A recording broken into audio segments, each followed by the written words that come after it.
Welcome to Stirring Up Talk with Gecko Hospitality, the podcast where hospitality experts meets real-world success. All right. Hi, Kevin. Hi, Noelle. How are you? Hi, Morgan. Doing great. How are you? I'm Hello, good. team. Great to be with you today. Thank you for your time. Thank you for coming on. So we have some questions for you, Kevin, that we're dying to get answered. Are you ready? Yes, let's do this. My first question is, tell us a little bit about yourself. Absolutely. Gosh, I started as a very young person in the hospitality industry, washing dishes, worked my way up to kind of a shift manager and then an assistant manager.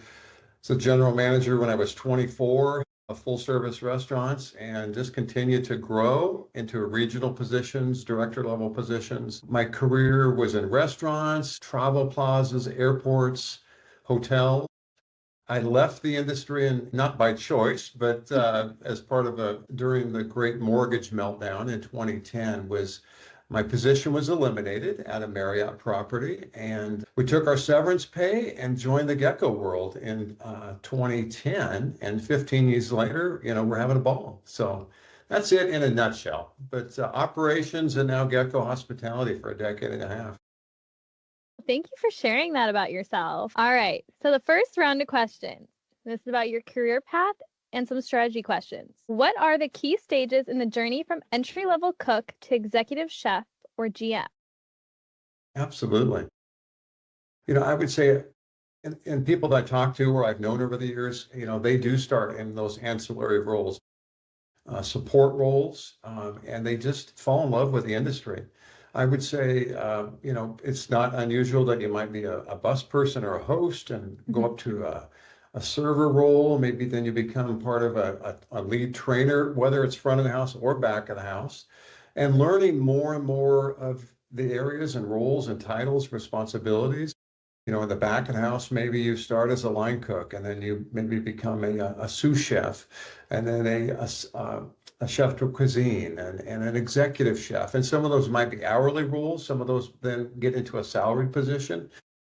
And then same thing in the front of the house. It might be, a bar back or a bus person, and then into a waiter role, a server role.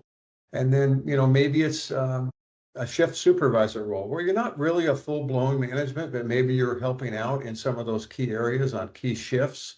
Maybe on weekends, you're kind of a backup person to maybe work at the expo station at the pass, or maybe you're running the front desk with the host staff and you're assisting the management. And, I guess my advice to anyone who's, in looking to grow their career is really just be a sponge, learn as much as you can, really have an open mindset as what you're doing, and ask lots of questions. You might, bug your supervisors, but that's okay. I can think back when I was a younger person in the industry or mentoring people along the way, even in Gecko world these days is really there's no silly question. And the other thing I would suggest is as you're looking to get promoted, start doing some of those tasks and responsibilities before you even get the position promotion. Maybe you take some things off your supervisor's plate. You ask to help with different programs or systems you're working on, or participate in the inventory of the food or the bar. And taking on, showing that you want to learn, your supervisors will see that. They will take note of that. Hopefully your company will see that as well. And then really just be open to trying different things, trying different positions. Maybe it's a transfer to another store within a geographical region. Maybe you're in a company that has multiple properties, whether it's hotels or restaurants, and really maybe going to open a new store, a new property, showing that you're willing to do that, even if it's a little bit more of a commute, sacrifice of your time. Make yourself valuable to that organization. I think that's the biggest thing. They will see that. You'll be rewarded for that. Really important to stand out. How would you recommend someone may be able to do that? Again, back to what I was saying is just make yourself be known of that.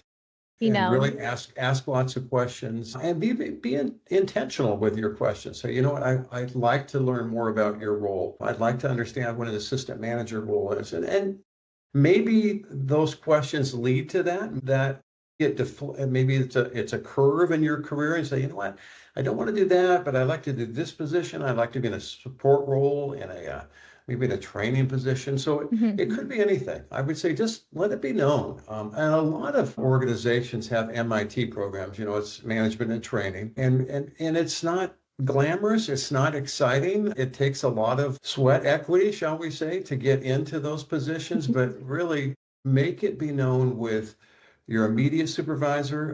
Maybe you report to an assistant manager or to the sous chef. Maybe if you're a stage or two above that, let your chef and general manager know. Maybe it's a property level director that you have to let be known. Maybe it's somebody at the home office, support office that you need to let be known. That is, just let it be known. Sell yourself, market yourself, nothing over the top, but really let your desires be known. And be patient with yourself, be patient with the process. Don't expect it to happen overnight. And you may apply for an internal positions and you get rejected. I would say that stick-to-itiveness or just the drive that you have is really important. Don't let those little bit of speed bumps, pitfalls discourage you, and just stay the course. I think that's probably the biggest thing. That was some great advice. That's great advice. Such good words there. Yeah, I think a lot of times people underestimate the power of cross training because the kitchen is only as good as the sum of its parts, right? So whether you're a dishwasher, sous chef, GM, anywhere in between, being able to understand the functionality of each role in a kitchen is really going to help you upskill both yourself and your colleagues. Great points there. Thank you. Absolutely. Yes, I feel like I'm going to take that advice for myself even. Definitely. Be a sponge. Just I love stay it. the course. Yes, Hang in I there love that word. Don't give up on the process of yourself. No, that's okay. And sometimes no isn't forever. No is just right now. So it doesn't mean that's the final to the chapter. I look back in my career and it's people always think that, it's like a graph. It's, here and then up and to the right. That's not the case. It's often these zigzags and ups and downs, and it's not even pitfalls, but there's just changes in economy or your company goes through something and you get let go and nothing you did wrong. I mean, you just have to be like Teflon, let that stuff just fall off you and just keep chugging along. And I know that sounds kind of old world advice, but it really, it's so important in business, no matter, of course, in our business in hospitality, but in any business, it's so important. Just stay the course. That's so true, Kevin. Yeah, growth is never linear, and that's true for any area of life. But learning to, ride the wave of both the highs and the lows is so important because at the end of the day, that's what gets you towards your goals, right? Both your successes and your failures, they're equally as important. Absolutely. And I've heard it said many years ago that, and if you think about it in nature, it's true that nothing really grows. I was just out in Oregon for my niece's wedding, and we went on to Mount Hood. And there's a place on Mount Hood that's called Timberline Lodge. And why is it called Timberline Lodge? Because at a certain elevation, the trees don't grow past that. After about 6,000, 6,500 feet, there's not much vegetation that grows above that. And so you think about, the mountaintop is great, but we grow below that timberline. We grow in the valley. And sometimes they think the valley is lowly and it's beneath me. It's like, the mountaintop's great, but you grow down the valley. And so that's just a good reminder. I mean, again, in business and in life. So I like that. All right. Are you ready for your next question? Absolutely. Are there any common traits or habits you've noticed in people who rise to leadership quickly? Absolutely. I mean, I would say some of those common threads we talked about earlier is a willingness to do things without even getting extra pay for it. Picking up tasks, working in other departments. If you know that the front desk is just slammed and they're just having a tough time, and it could be at a hotel or at a restaurant. Even if you're in in a clean chef coat, go out and see if you can help out. Go seat some guests. Pick up some bags at the bell station if you're in a hotel. Whatever. Do that cross training of departments. If you know the housekeeping staff, and again, if you're a chef, sous chef, is going an extra mile is really looking at things beyond the silo of what you do, no matter where you are in the hierarchy of the organization chart, is really being very valuable and willing to try things and having that open mindset and trying different things. But that's just as important as that stick-to-itiveness, the drive, the never giving up, and letting those tough gut punches not define you, but maybe shape you and learn from those things. Again, it could be something that you've brought on yourself. Maybe it was a weakness you had. Maybe it's something in your leadership style that needs correcting, and you get that noted on your review. You learn from that, but it doesn't defeat you. And so you just have to keep plugging along. And it's going to be a common thread in today's conversation. If I could say anything to everyone who's listening today, is just hang in there. This too shall pass. Everything's not bad.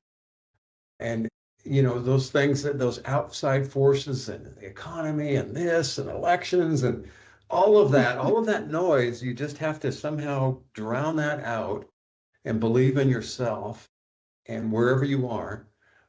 I think that's probably the most important. So true, Kevin. Yeah, I hear common threads in what you're saying. Humility paired with resiliency.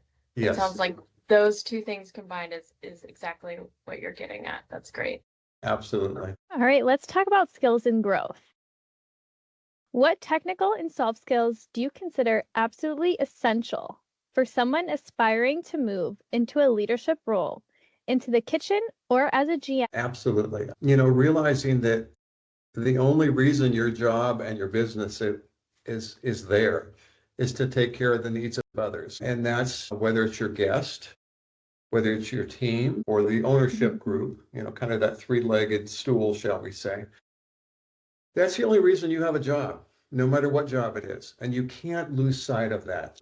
Yes, you get a paycheck and you're compensated for that, but you have to love caring for others. And again, that's just so important. It was ingrained in me as a very young manager and you have to have a balance of all three of those. An organization can't be just about the guest because you won't be profitable. It can't be just about the managers and the team, the associates, because your labor costs will be too high and your other things will go awry. It can't be just about ownership because then you will lose your guest. You won't have anybody working for you. It can't be just about the profits. But all of those things are equally important. So you have to embrace that. You have to realize that.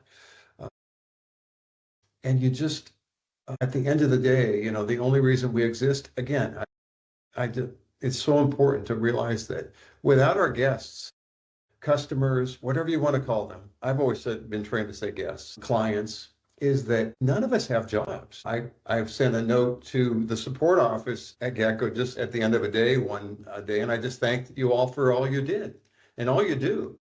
And one of your coworkers wrote back and he said, Kevin, hey, thanks for all you guys do, because without you, we're not here. And I thought, that was such a good reminder for me. And I know that.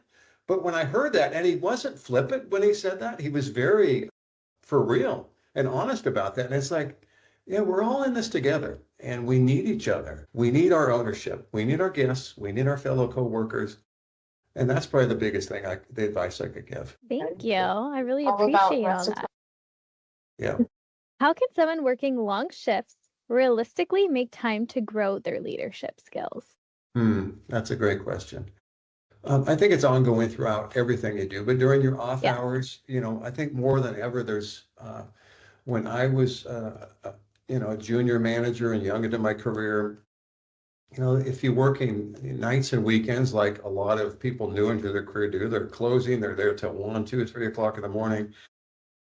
Is it realistic to get up and have an 8 o'clock class at a community college or everything like that, where you have to go to brick and mortar? It was complicated. Now, with the advent of our phones and computers and iPads and tablets, the knowledge is so available. Books on tapes, different things you can listen to in your commute, or maybe headphones on the train or bus that you're commuting to. And you can do so many online things. Of course, our parent company, Escoffier, has the online schooling that's available. And so it's available when you're available. And I think, it's such a positive thing, and there's so many things that's readily available.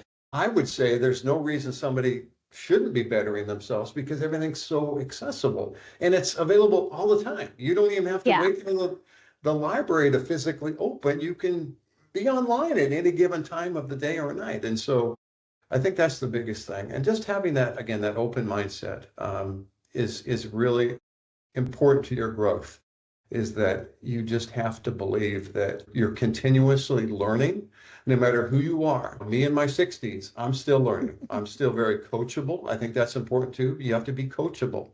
You have to Yes. be open to getting that constructive criticism and saying, hey, we appreciate this. We need you to do this. Or you came across a little bit like this, and say, you know what, I own that.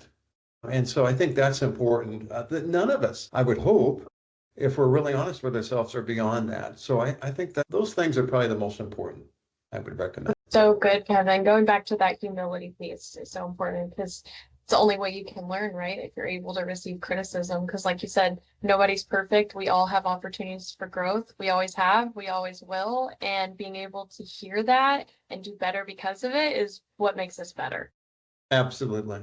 And shame on on any of us if we think we're beyond that or not approachable, not coachable. That's a tough spot to be in for you yourself personally. I would almost say the word dangerous. I don't mean like Yeah, I but agree. more. but you know what I mean? That it and then, you know, if you think that of yourself and you put yourself on that pedestal, man, look out. Someone's going to knock you down and that fall's going Yeah. to be hard. And I don't mean that judgmentally or anything, but I've been in those positions before and I've learned from those things. And you just have to, if we're talking about somebody bettering themselves, growing, that humility, humble, so important. You're not that important. You can be replaced Yes. just like So that. fast and so easily. And I couldn't agree more about little critiques. I feel like that's also why I also love working with Noelle and also my support squad, just to kind of bring it back. And I can relate to that. I love when everyone else will be like, oh, I think we could fix this. I'm like, yeah, we can. I do see the vision. And then we could bring it back.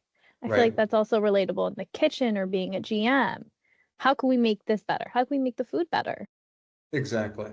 And it's Yeah. not, I tell my team today, my team of recruiters that work for me on the West Coast is that, you know, we're not, perfectionism stifles you because you will never make a decision to get out of the starting blocks. You're like, if you got a program, you do the best you can with the resources you have and you start the program, you try it, you give it time to work it, you massage it, you fine tune it. But I'm a big believer in that continuous improvement. And that's not perfectionism because perfectionism will give you that paralysis by analysis. You'll never get anything done. You've got to try things. If you have some oopsies or you skin your knees, you go back, say, okay, all right, that didn't work. How do we fine tune this? I'm also a big believer that you go into it with not a sledgehammer to tear everything apart. Obviously, somebody thought they had a value when they started, whatever widget they're making, whatever organization they're growing, but you go into it, I was taught you go into it with a wrench. And a wrench just tweaks it, or even a screwdriver. You just fine tune it. You just find what's slightly off and you just tweak it a little bit. Real important. Real important. So true. Now, Kevin, here's a little bit of a curveball, and it will bleed into some of our questions later. But on the flip side of that, it is kind of a trope in media, and there may be some truth to it too, that oftentimes you find yourself working alongside a lot of big egos in the kitchen, right? So what advice would you give to people who are struggling with coworkers or superiors who don't have? Right. Well, that's tough. And that could be in any industry, but particularly I've worked with plenty of wonderful chefs and line cooks that do have those big egos. And it just, you have to believe in yourself. Do what you can. Don't be allowed to be bullied or that negativity impact you. You have to really have a thick skin. You do. And you have to, otherwise, inevitably some of that stuff becomes defeating to you. And you have to learn to work through that. I would say as you can, as it's safe to do. And if you have a chance to give some, even again to us, even to your superior sometimes. Hopefully it's an organization that as they're doing reviews, they're doing a 360 review on you, meaning that you would get people feedback from people below you, people equal to you, people above you, and you would be given a chance to say those things. But even not your annual review, you don't have to wait to that or your 6-month review. Maybe it's at the end of the shift and you're just cleaning up. And again, it's all about relationship.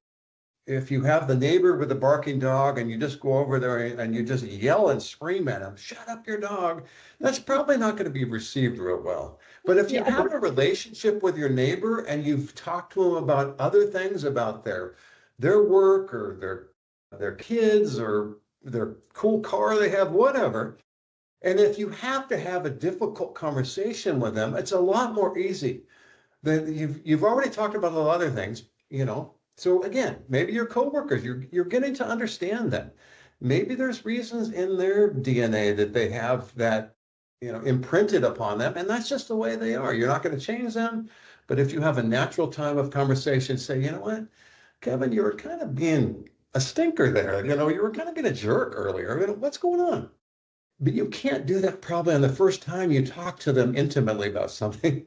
You've got to build into them and just stay the course. Believe in yourself. That doesn't define you. That's not who you are. I said that word Teflon. You've got to let some of that stuff run off. And you're going to have tough bosses. I've had plenty in my years, even before I became into an ownership group with Gecko here. But I've had wonderful bosses, and I've had ones that even well into my 50s that treated me like a teenager and just belittled me and swore at me. And it was tough. But you have to believe in yourself. You have to follow the course of things you can. If it becomes so unhealthy and it doesn't change and no one's willing to change it for you, maybe you need to change. I'm not suggesting that you just run every time there's difficulty in life. I'm not suggesting that. But if you tried everything you can, it starts having a grind on you and mentally it just impacts you and you see no course for change, maybe you need to make the change and move on to something else. And that's understandable. Again, I think that's less and less in today's workplace. There's such awareness and sensitivity to one's behavior and your coworkers. It's gotten much better than it was even 10 or 20 or 30 years ago. But inevitably, there's some yahoos still out there, and they're going to just make things hard.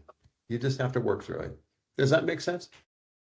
Totally makes sense. Yeah. Sounds like you're talking a lot about exercising emotional intelligence. And then again, full circle back to that humility paired with resiliency. That's great. And like you said, Kevin, it's a great point. These are skills that are important across any industry, especially in the kitchen, but also in your personal life. So thank you for that insight. Absolutely. And at any level in your career, just because you're the CEO doesn't mean you report to the director of a board, board of directors, and there's going to be somebody on there that makes your life miserable. Unless I don't even know who you would be. I mean, even you think about in life and leaders in our country or leaders in industry, everyone answers to somebody, so there's going to be challenges. But yeah, good stuff. Yeah. So true. Thank you. All right, let's move on to the next topic, mindset and motivation. How would you recommend someone to stay motivated in a fast-paced, often stressful environment? Absolutely. Again, it's just, there's been some commonalities in some of my answers because I really believe in that. It's just, you have to find your center and a calmness about you. You have to go into, you have to be realistic if you know that you've got a convention in town. Right now, I happen to be in Indianapolis this week, and the Gen Con convention is in town. And so that's a convention for gamers that play board games and they dress up in different things. And when I was at the Marriott years ago, that was one of our largest conventions. And if I worked into that and I was naive to that wouldn't impact me. I'm not talking about their behavior, but that we were sold out for like 6 straight nights. And our restaurants, our outlets were just jammed. If I went into that willy-nilly and didn't really prepare myself for that, I would have a rude awakening on that shift, even as a director in the property. And so you have to be realistic, knowing that you've got some headwinds coming against you. And those are good. We're thankful for business. But that comes with that stress, and you just have to be prepared for it. I would hope that you would be rested for those shifts. I know that sounds kind of old-fashioned, but you are fed, you've got energy in your body, because it's going to come fast and furious. And I think more than, and again, it could be any property that does that. It doesn't have to be in a convention mode, something like that. But you just have to go into it with a realistic attitude. You've got to be prepared for that shift, that 8 hours, 6 hours, 10 hours, whatever you're there, and be ready to go. Make sure that when you first get there, that you're checking, physically, there's the station set up. How's my staffing level, no matter if you're front of the house or the back of the house. Get all those things ready, the arrows in your quiver, and you're ready to go, or the tools in your tool belt. Are you ready? Maybe get there a little early. Get ready for that shift. Again, even if you're in an hourly role, get there 15, 20 minutes early. I was taught a long time ago, being on time is late, so you got to get there early. And just be ready for that shift. And if you do, if you really believe, again, in that, not necessarily an open mindset, but a positive mindset in this case, is that, what, and a realistic mindset, I'm gonna have some zingers come my way tonight. I'm gonna have some refires come back to the kitchen because we overcooked or undercooked the steak, whatever it is. And and that's not being negative, that's being realistic and saying, okay, that's not gonna tank me. I'm gonna work through this. I might have a staff member call off tonight. If you think about those things, again, that's it. You prepare yourself, and if they happen to show up, hey, that's a bonus. Hey, I'm fully staffed tonight. And you just work through that. You just have to be realistic in all of those things, and know that you might have a guest that's upset with something, or I don't know, something goes awry in the restroom, and you have a toilet overflowing. They all happen on a Friday or Saturday night. One of the questions I see later is, a walk-in refrigerator going out. That always happens on a Friday or Saturday night. It never happens Always on the a busiest Tuesday at time. 2 p.m. in between lunch and dinner service. I mean, and it's triple time with the HVAC company, but you just have to all right, we're going to get through this.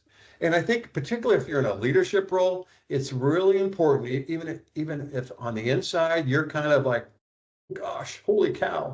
You have to be very much like a statue and let your team see your confidence in that. It's so important. Again, whether you're front of the house, back of the house, they're looking to you. If you're starting to melt down, all of those around you are going to start to melt down. Your coworkers will see that. Your guests will see that and feel that. You've got to be a rock. Even in the inside, if you're just like, dude, what's going on? Never let them see you sweat. It's so important. So important. That is so true. Such great advice, Kevin. Thank you. So, on that note, what advice would you give to those who have a hard time clocking out mentally after their shift ends? And what advice do you have for burnout outside of the workspace? You just have to create some really good boundaries. You have to say no. There's a lot of good things that we all are offered in our life to do, but if it's your 2 days off and you just went through, a desert experience and it was just tough, you've got to, even with your family, your coworkers, your friends, your fellow associates, you've got to have some boundaries. You've got to say no. Again, there's a lot of good things you can do, but is that the best thing you can do to stay fresh? Because those weekends go fast and you can fill it up and recharge yourself, but I think you have to take care of yourself physically, mentally, emotionally. Again, I know eating well, being everything in moderation, we'll just say that, not going too crazy with stuff and choices. Very true. And you just have to, hopefully those around you would know that what your life is about. But I get it, particularly when you're younger in your career, it's hard not to go out and spend 2 or 3 more hours after a really hard shift. And then you're working at 10 the next morning, working brunch after you close on Saturday night, and you're not going to be not even 75%. So a lot of it's on yourself. But then beyond that, of just schedule and time is just finding those things that do recharge you, that fill you back up, whether it is family time or turning off your cell phone or taking a break from social media, whatever. And I know that's hard in the advent that, we're all reachable all the time, even, on your iWatch, if you're out and walking, your phone's in the house, if you have self-service on your phone, it can ring, it's like, it's hard. I get that. And we want to pick up shifts, but it's like, do you need to work 7 days that week? Do you need to take a mental health day? And nobody's going to do that for you. They're not. If you're a great worker and you're picking up shifts, I may be mistaken, but your chef or GM is not going to not ask you to pick up shifts if you always pick up shifts. So sometimes you have to say no. And that may disappoint them for half a second, but if you're a really good team member, they're not going to be mad at you. They're not upset at you. They get it. Say, you know what, I've got to just take this day off. I've worked 8 in a row. I'm just burnt. And be honest with them. Say, okay, that's fine. But I'll be back tomorrow. Okay, great. Thank you. So does that make sense? Hopefully. And Great way of putting it. is my motto is always boundaries or burnout. You have the choice. You know what I mean? Yep. So that's great. Yeah, you got to have some margins in your life. You think about the old paper that literally had margins on both sides and you wrote in between. How many times are we past our margins and we're falling off the paper, So you got to have margins in your life. True. All right. How can someone with formal culinary training build the confidence to step into a leadership role, moving to the front of the house? Absolutely. I would say it's, and I see a lot of our clients that we work with, no matter what types of concepts there are, it's becoming more and more common as some of our clients maybe operate with less leaders, less salaried leaders in the building. They're expecting some of that cross training going on. And I would say, and same thing, you could say that with, maybe a front of the house manager understanding more back of the house. You could flip it. Maybe they don't have culinary background, but should they learn some more about the back of the house? For both, I think it's being a willingness, being forthright and sharing, hey, I don't quite understand that. I'm going to pull a shift on the floor, but the POS system, the point of sale system, I'm very unfamiliar with, other than, entering my food costs and stuff. I don't know how it works for the guest experience. Can you help me with that? So sharing things you need help with, don't let them assume that, you've been a kitchen manager, a chef or sous chef with them for 4 years, that you know all of these things, or the beer and wine programs, the liquor programs, whatever it may be, the reservation system that you use. In the downtime, try to learn that. If it's a slow afternoon, spending some time on the floor with the GM or an assistant manager and asking those questions, and not just expecting them to drop everything, but letting them know and maybe scheduling that with them. And again, it's making yourself as valuable as you can to the leader in that building, and that will be known. Hey, Tommy did this, and here's what he did, and here's how he's growing. He picked up the shift on the dining room the other night. Really? Wow. He put a brand new, chef coat on. He looked great, and his pants were clean, and he worked. He was delivering food that night with the service team. It's like, wow, that's pretty cool. So it's a willingness. Maybe some companies have that, and that's an expectation. But if it's not an expectation, just let them know that you want to do that. And I think if you are cross-trained, that is so valuable. Yes. And I would say a lot of, I was not formally trained at the back of the house, but if I had to, I could certainly go back and I could work in the pantry station, which was usually salads and sandwiches. I do not get me on the saute station. I wasn't good at flipping the things and all that. I could probably do the broiler. I wouldn't run the main pass on the hot side. I wasn't skilled with that. And I could run the deep fryer, if I had to, cooking fish and chips or fries or appetizers, whatever. And so just do what you can. And even if you think about in the back of the house, not being afraid to go back and help the dishwasher out. And even if you're a salaried manager, and I did that as a GM, I would help that. It's just a thankless job, and we called it a horrible thing. We called it the dish pit years and years ago. I don't know why. It was just, it was just a tough place to work. But how many of us worked there at one point, So just helping out wherever you can. Kevin, and you even preemptively answered our next question, which is going to be, how can someone make themselves more visible to internal promotions? So you're ahead of the game. Yeah. Thank you so much. Absolutely. I think that's just the biggest thing. Just make your wishes, and nobody's a mind reader. I tell that to my team all the time. It's like, gosh, I wish I would have known that, and I kiddingly say, well, I can't read your mind, if they want to take on more responsibilities, just let yourself be known, be patient with it. And it may take time. It may, you just have to keep popping to the top of the barrel and you're like, okay, now it's my time, and be persistent. be patient, and it's a fine line. You being persistent, you don't need to, bird dog somebody so much that okay, I get it, Kevin, leave me alone, and then it becomes a negative.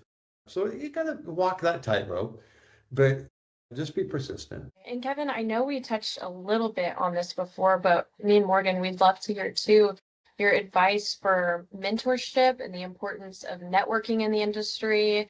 What advice would you give to someone who's seeking out a mentor for the first time or trying to build a network for future positions Sure. and promotions? It's so important. I would say if you're at a point in your career where you need somebody to be your mentor, obviously it's somebody just one or two positions above you, and let them know that. Again, I think a lot of great organizations these days have that, where they team somebody up, and particularly if somebody's coming out of training or a new position. But let yourself be known of that, and really invest in that. It takes time. You've got to be vulnerable and honest. You've got to be accountable to that as well, coachable, but let your wishes be known. I would say as you get later in your career and you're somewhere 8 or 10 years into your season of your career, really knowing that doesn't stop. You've got to continue to invest in whoever is below you and spending time with them and investing in them, because somebody did that to you when you were younger in the industry. Not necessarily chronologically younger, but young in your role. And it's so important. And you have to develop people. For decades now, our industry has been challenged with, and that's why I think Gecko's been so successful, is finding the great workers in our industry that are leaders and sous chefs and bar managers and directors, because there's not been enough great men and women, young men and women that have gone into the hospitality training programs. And that's not a new phenomenon. It's not even because of COVID. Maybe it's been exacerbated by that. So conversely, if that's the case, and everybody thinks they can go into coding or marketing or tech, whatever, it's like we still need great leaders in our industry. People still want to go out. People still travel, and they go to lodging organizations. So my point is that if we know that it's challenging to find those leaders and the up and coming people in the industry, let's develop them. So if we are been gifted of the director level, GM level role, is let's help develop those people. Let's grow those people. Let's see those talents they have that are innate in them. I can't teach somebody to be friendly and outgoing. I can't teach somebody to be engaging with a guest. I can't teach somebody I can maybe help them with Those that, soft but either they skills. have that or they don't. So if I find those people, again, and this is just as important whether it's in the kitchen or in the dining room, is if you're a leader and you see those abilities in people and the willingness in people and the kindness that they have and the care that they have for their fellow coworkers and the food they produce and the service they provide their guests, if you see those qualities, you need to identify those people and you need to grow them.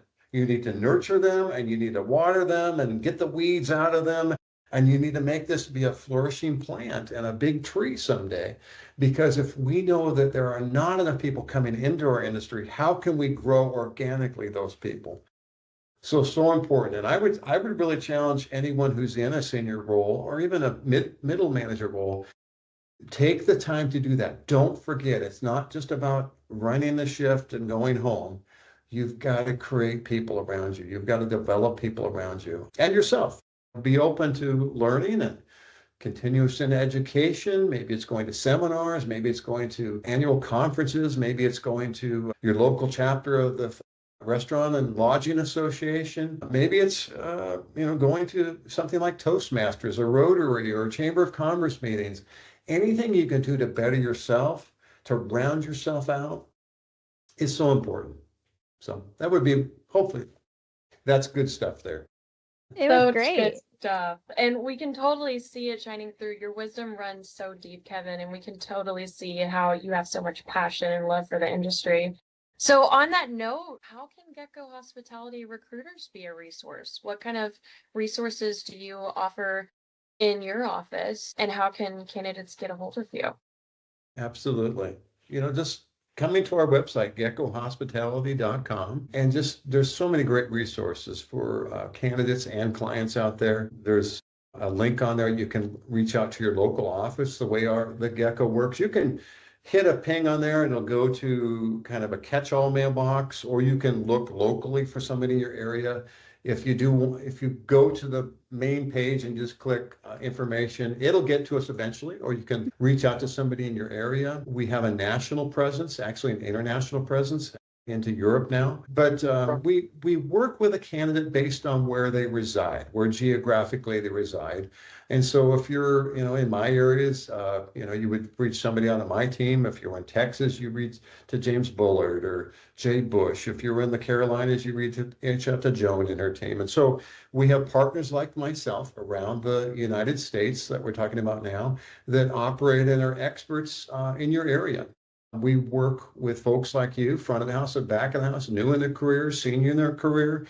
And then at the same time, in conjunction with that, we're working with clients. And so clients that we've worked with for a long time, or maybe new clients that we just are signing. And so we're matching those up. So we do interviews all day long with people that we've talked to, or maybe are people we're talking to for the first time. And we talk to them about our initiatives that we have right now, because our job board in our area, we call it a living document. Those orders open and close all the time. We place somebody, so the order's closed. Maybe the client finds somebody themselves. They close the order. Not a bad thing. But then, by the end of the day, we get 3 new orders because a client sends us an email, or we check in with the client. Yeah, I'm good here, but I need in Bakersfield, and I need a general manager done. Oh, great. So as we get new initiatives, we may not have anything for you right then when you talk to us, but maybe we do. Maybe we send you out to 5 of our clients. Maybe we send you out to 2. We will keep in touch with you. And as we get new initiatives that match up to where you can work, your background, your skill set, what your financial needs are, and if they line up to what our clients' needs are, we will circle back to you and say, hey, Tammy, we've got this down in Santa Cruz, California. We've got 2 new orders. We'll send you an email. Hey, those sound great. Yeah, you can send me over that. Send my resume over that. So we'll make a new introduction to you. So we're all the time, we're interacting with our candidates and clients, and we're matchmakers. We're just changing lives one click at a time. And so that's what we do. There's no cost to our services, to our candidates. It's always paid by our clients. And I would say, I can speak for my team, and I know a lot of the partners intimately around the country. We have fun with how we do things and we enjoy it, but we take what we do very seriously. We know that this is impacting candidates' lives, and we do it very well. Are we perfect? No, I'm not saying that. But we've been on Forbes best list 7 out of the last 8 years. Comes with a lot of good pressure on us to continue to deliver that. And that's not anything we bought or got. It was based on what our clients and candidates said about us. And so we're in a good, prideful way. We're very proud of that. But it comes with a responsibility for us to deliver day in and day out. So that's what we do. It's fun to still, 15 years in, still be part of the industry without, physically running shifts anymore. But I feel very intimately involved with what we do day in and day out. Well, thank you so much. Yes, thank you for sharing. Absolutely. And we have a couple rapid fire questions for Oh, you. boy. Some fun questions. Are you ready? I'm going to take a drink of water. So we'll ask you, shoot from the hip, and we'll go. Okay. What's more stressful, a slammed service or a broken walk-in fridge? Got to be the walk-in. You're always going to have the tough days, but the walk-in and having to get everything on ice and get all the stuff out of the walk-in, and well, that's tough. And like I said earlier, it always happens on a busy night, always.